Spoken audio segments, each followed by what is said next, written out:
Teng Boo from Capital Dynamics. Good to see you all again. Remember last week we presented part 1 on this special series on how America became great. Last week we talked about how America basically is a smuggler nation. Smuggler not just in the narrow sense, but in the wider sense of the word smuggler. Smuggling, stealing, copying, and so on and so forth, based a lot on a book by Professor Peter Andres from Brown University. Today, I will be presenting part 2 on how America became great and the role China played. This is for Joe Biden and Donald Trump. This is compulsory listening for them. Whether they fall asleep as a bedtime story or whether they are reading it with their eyes wide open, it is a must listen for Trump and Biden. For this part 2, is about how China contributed to the greatness of America. It's a very long video. The story is pretty long. So what I've done is I've broken this particular part on the role of China in America's greatness into 2 parts. So this is like part 1 of part 2. Then next week will be like part 2 of part 2. So nevertheless, let's begin. America is now commonly known as the land of freedom, liberty, equality, democracy, opportunity. But how many ever thought about how it all began? So last week, smuggler nation. This week, how China played a major role in this. The American War of Independence, the Revolutionary War, lasted from 1775 to 1783. It was basically a military conflict in which the American patriots organized themselves as the Continental Army, and it was led by George Washington, who subsequently became America's first president. And they defeated the British Army because Britain was at that time the colonial power of the 13 colonies in America. Why was there this war of independence? Because the American colonies at that time were heavily taxed by the British government.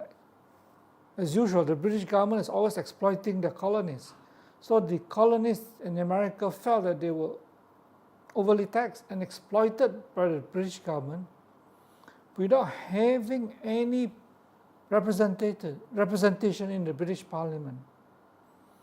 The American colonies at the time sought great autonomy, self-governance, especially when Britain legislated a lot of oppressive laws like the 1765 Stamp Act, the Townshend Acts of 1767, the Coercive Acts of 1774, also known as the Intolerable Acts.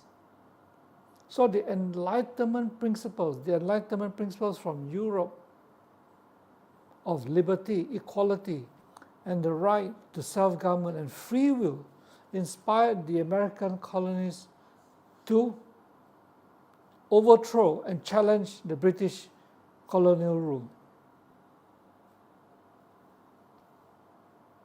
In April 1775, the war began with the famous battles of Lexington and Concord.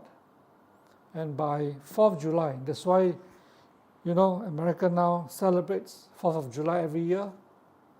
4th of July, the Congress, that time was called the Continental Congress, declared independence from Britain.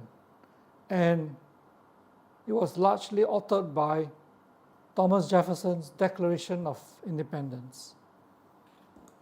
Now, before we examine how the founding fathers of America, there were a lot of founding fathers: Benjamin Franklin, Thomas Jefferson, George Washington, John Adams, Thomas Paine. How the founding fathers of America made America great.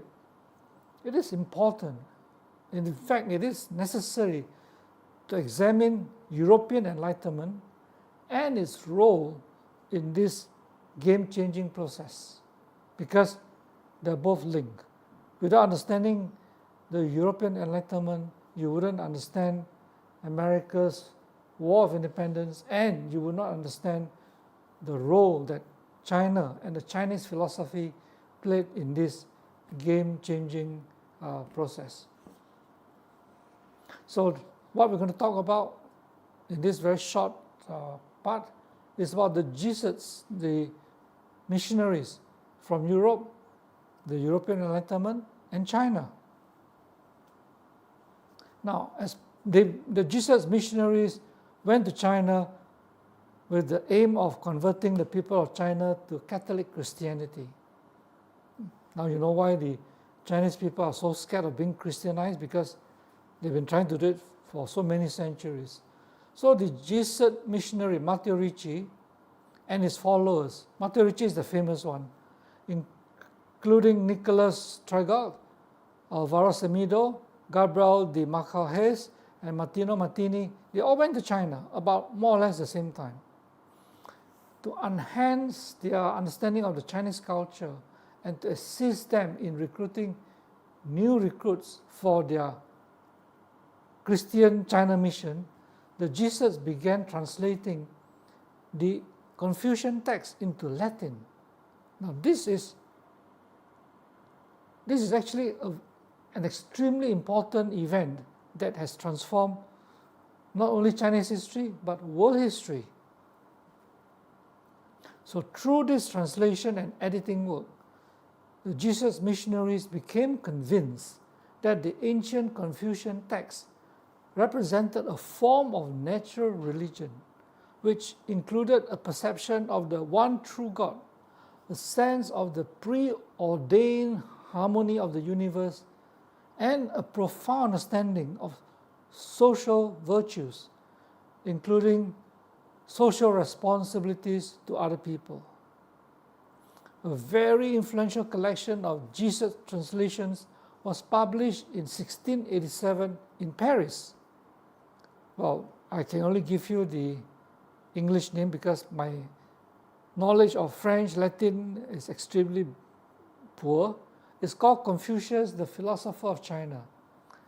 This collection was the work of 17 Jesuit scholars, assisted by several Chinese workers, and it was edited by a Flemish Jesuit, Philip Couplet. And this volume consisted of a lengthy introductory essay on Chinese culture, translations with commentaries of the 3 Confucian 4 books, a short biography of Confucius, and a chronology of Chinese history. As you can see on the left-hand side, that's one of them. Another collection, edited by another Jesuit missionary, Francois Noir, and appeared in 1711 in Prague. At that time, in the 17th, 18th century, Prague was a very important center of European civilization, under the title 6 Classic Books of the Chinese Empire. Then another enlarged collection of Confucian texts, edited with a commentary by another Jesuit missionary, this time from France, was published in 4 volumes in 1735 AD, and this was viewed as the most credible 18th century source on China. Now, these publications of these many Chinese texts aroused considerable interest in Europe. For many, they provided convincing evidence of a harmonious Chinese social order of great antiquity. So the educated Europeans found much. Don't forget, at that time, Europe was still under the church. The church was, basically there were 2. The church and the king or the monarchy. The large majority of European people, of the societies, were either farmers or handymen and so on and so forth. So they were not educated, right? So the church and a few other philosophers were the educated ones. So they found much to admire in the Confucian ethical teachings, including the ideal service to family, community, and the state. Right? For Confucian is how to be a good son, a good father, a good emperor, and all being under the heaven. So the insistence on the humane and compassionate treatment of others, the practice of virtue for its own sake, instead of hoping for a reward in the future life, like other religions, like for example Christianity, you go to heaven and so on. This is, under Confucianism, you be good for the sake of being good and nothing else. And the belief that state functionaries, I mean state governments and so on, should be motivated by the highest moral and philosophical principles. Notice, no religion. Very important. At the end of the 17th century, a third of all literature published in France dealt with China. 1/3. Now France and the other European powers together with Britain, they were the leading powers, the leading countries at that point in time.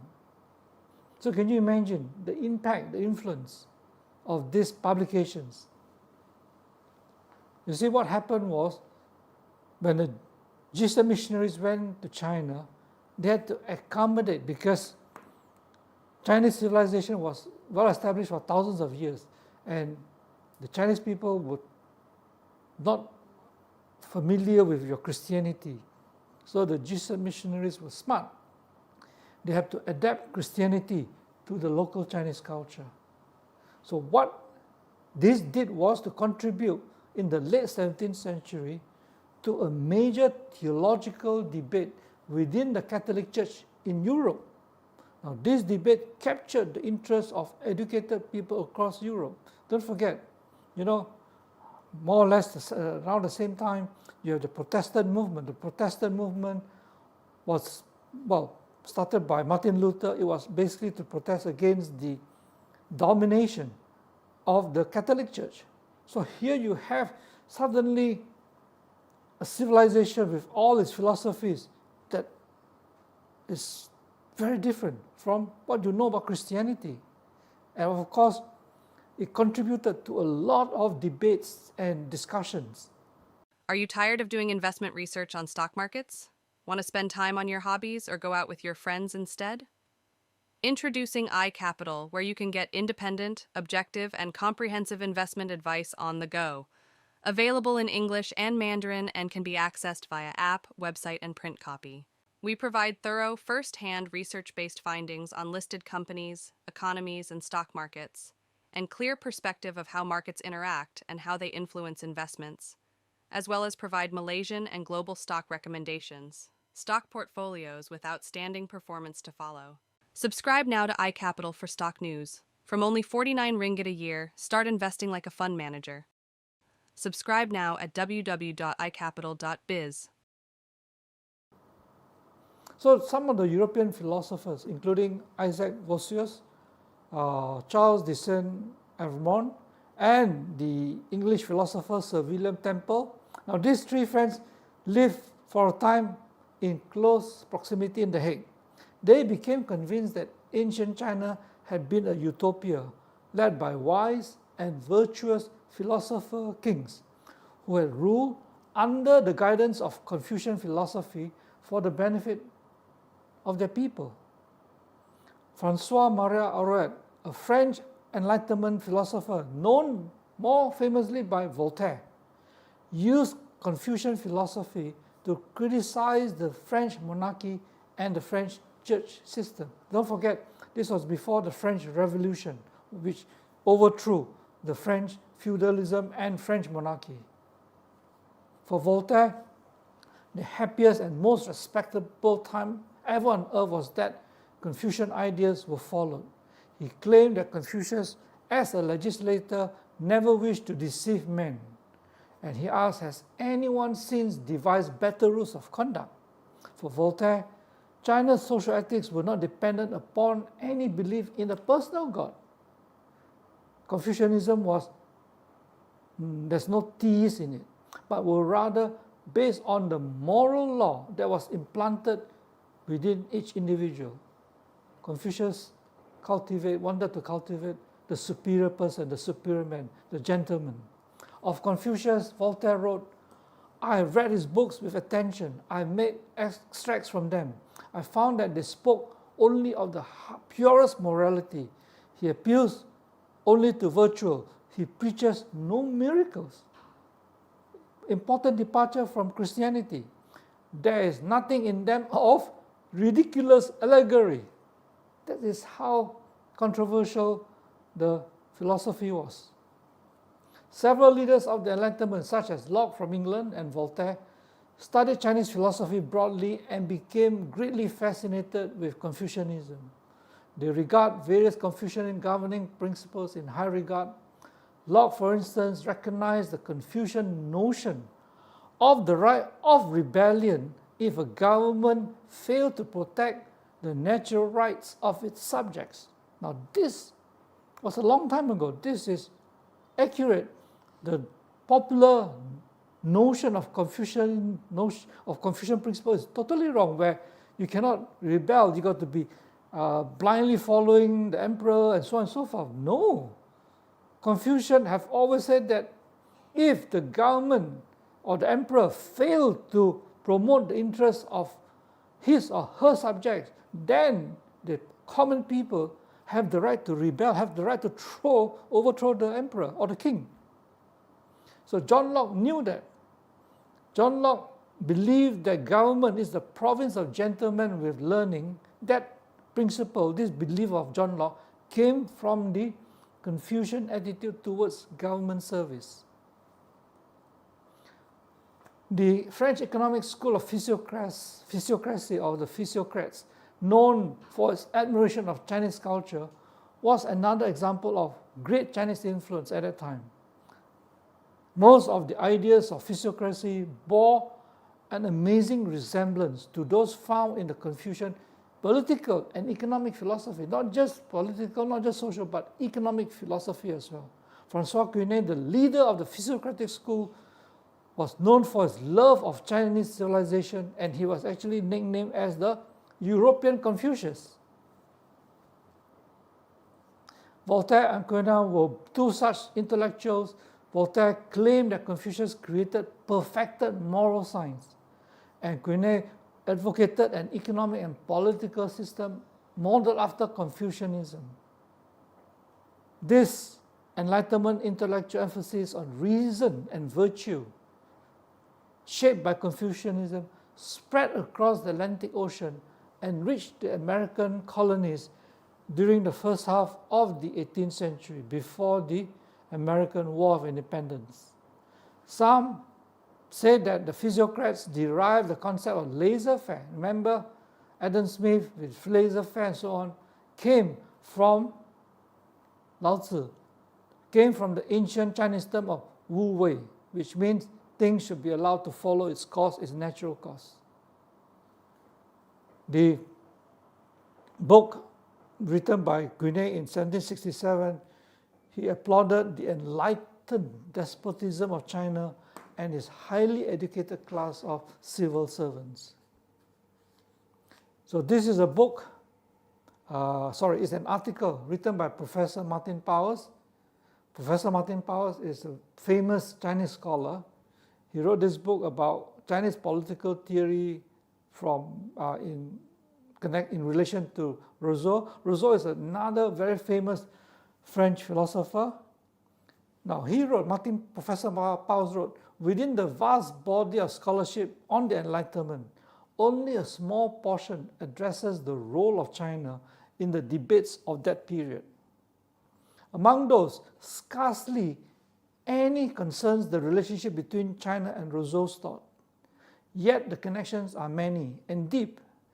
This essay by Professor Powers surveys a body of Chinese political thought available to Rousseau, and then compare his understanding of sovereignty, of the people, of popular will, of public opinion, the concept of the authority of office, with comparable terms present in the Chinese theory that was available to him at that time. So you have, I haven't gone through the whole entire list. There are a lot more than this. So you have a wide range of learned people, of philosophers across France, across Germany, across Britain, that were so captivated by China and the Chinese philosophy. Leibniz from Germany, a prominent literary philosopher and mathematician, extolled the virtue of the Confucian system. He told the Europeans, he advised Europeans that Chinese missionary should be sent from China to Europe to teach the Europeans the aims and practice of natural theology. He began a serious study of Chinese history and culture from 1689 and developed an impressive knowledge of the Jesuits' translations of Confucian texts. The Chinese possess an intuitive moral sense and an understanding of one true God, rooted in the natural religion, revealed to them through reason and expressed through Confucian and other values. So, the influence of Leibniz on his contemporaries and upon his successors was just as important in the field of Chinese studies as it was in general philosophy and mathematics. He added, indeed, it is difficult to describe how beautifully all the laws of the Chinese, in contrast to those of other peoples, are directed to the achievement of public tranquility and the establishment of social order.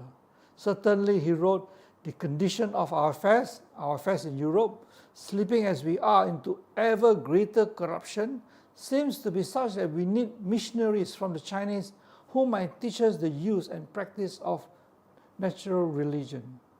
In one of his last works in 1716, Leibniz argued that the ancient philosophers, including Confucius, had developed a highly sophisticated set of beliefs about God, the immortality of the human soul, and the rewards and punishments in an afterlife.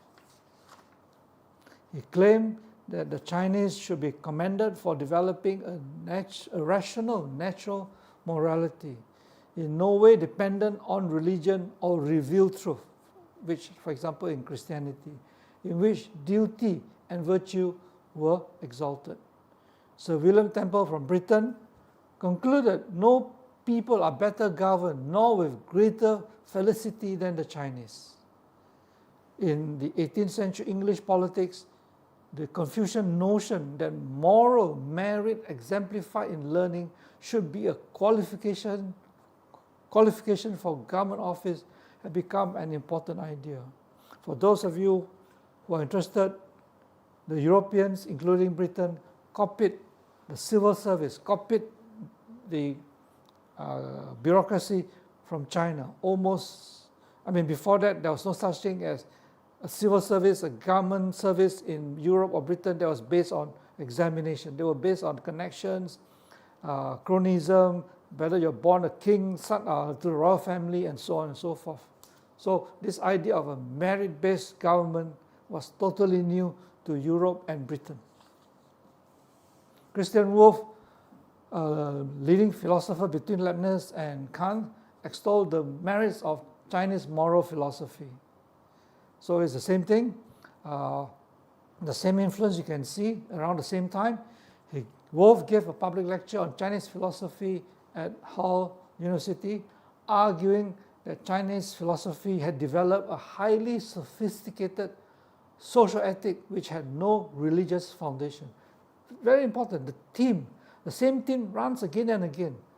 Highly moral and social ethic with no religious foundation. Don't forget, Europe was under the Roman Catholics, and the Protestants were just coming up. So you have a continent and Britain that was pretty monopolized by the church and the kings and the monarchies. Only the strength of nature, free from every religion, could conduct them to the exercise of virtue. And the Chinese have palpably proved by the example that one can make great use of such strength with success. So can you imagine, this is a philosophical revolution, this is a religion revolution, this is a mental revolution, this is a social revolution. And these are all before the French Revolution and before the American War of Independence. I won't repeat, I mean, you can read for your own, right? For the Chinese, Wolf insisted virtue was its own reward. Yeah, you do good because it's good, not because you got rewards, not because you go to heaven. So the same theme runs through all the philosophers, all the thinkers in Europe and Britain. Quick conclusion. Since the introduction of Confucianism into the West, particularly Europe and Britain, by the Jesuits in the 17th century, European intellectuals have advocated many of Confucian ideals regarding ethics, social conduct, and the role of government. With an increased volume of translations of Confucian classics during the European Age of Enlightenment, the philosophers' principles of political meritocracy increasingly won the admiration of European intellectuals who encouraged the adoption of the Confucian system. So this is, like I said, part 1 of part 2. Next week will be part 2 of part 2. Here we focus on how Europe and Britain borrowed, learned, copied, whatever it is, from China at that time. Now, I will lead you next week to how the European Enlightenment led to the American founding fathers borrowed and copied from China. I hope you will listen to my next week YouTube video. Like I said, for all our videos, these are all based on a lot of research, a lot of readings, and these are not your fairy tales. These are written by credible academicians who take a lot of trouble, who take a lot of work to ensure that whatever they have written is accurate.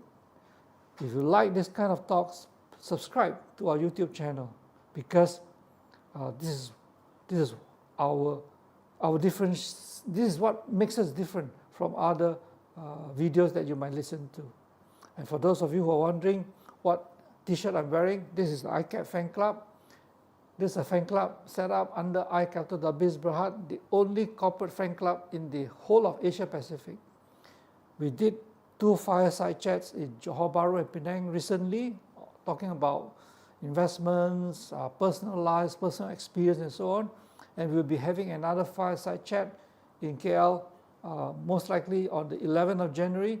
If you're interested, go to the website, become a member, or even if you're not a member, you can register and attend the event.